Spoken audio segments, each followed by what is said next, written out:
+1 റിസൾട്ടിന്റെ ഡേറ്റും സമയവും വീണ്ടും ചേഞ്ച് ചെയ്തിരിക്കുന്നു. സോ നിങ്ങൾ വിചാരിക്കുന്നുണ്ടാവും സാർ ഇത് എന്തെങ്ങനെ മാറ്റി കളിക്കുന്നത്, പക്ഷെ സന്തോഷമുണ്ട് അല്ലെ സങ്കടം ഉണ്ട് എന്ന് പറയാം. കുറച്ച് മുന്നോട്ടേക്കാണ് മാറ്റിയത്. ഇന്നലെ വന്ന അപ്ഡേറ്റ് നമ്മുടെ HSCയുടെ വെബ്സൈറ്റിൽ ഇന്നലെ വന്നിരുന്നത് ജൂൺ 3-ാം തീയതി ഉച്ചയ്ക്ക് 1 മണിക്ക് പുറത്തുവിടുമെന്നായിരുന്നു. എന്നാൽ ഇന്ന് പൊതുവിദ്യാഭ്യാസ വകുപ്പിന്റെ മെയിൻ സൈറ്റിൽ അതേ സ്ഥലത്ത് ഡേറ്റ് ചേഞ്ച് ചെയ്തിട്ടുണ്ട്.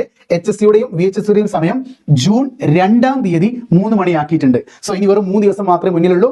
ഇന്നലെ ജൂൺ 3 ആയിരുന്നെങ്കിൽ ഇന്ന് ജൂൺ 2 ഉച്ചയ്ക്ക് 3 മണിക്ക് വരും. ഇനി നിങ്ങൾ ചോദിക്കുക സാർ ഇത് ഇനിയും മാറുമോ? തീർച്ചയായിട്ടും മാറാനുള്ള ചാൻസ് ഉണ്ട്. മഴക്കാലഘട്ടം മാത്രമല്ല, ഒരുപാട് അതിൻ്റെതായ പ്രഷർ വർക്കൊക്കെ അവിടെ ഉണ്ടാവും. ഓക്കെ, കാരണം ഇവിടെ കൊടുത്തിരിക്കുന്നത് എക്സ്പെക്റ്റഡ് ഡേറ്റ് ആണ്, അല്ലാതെ കൺഫേംഡ് ഡേറ്റ് അല്ല. ഓക്കെ, സോ ഈ ഡേറ്റ് വീണ്ടും മാറിയേക്കാം. പക്ഷേ ഒരു കാര്യം ഉറപ്പാണ്, ജൂൺ 1, 2, 3, 4 എന്നൊക്കെ പറയുന്ന ആ ഫസ്റ്റ് വീക്കിൽ തന്നെ നിങ്ങൾ റിസൾട്ട് വരും എന്നുള്ള ഒരു യാഥാർത്ഥ്യം നിങ്ങൾ മനസ്സിലാക്കുക.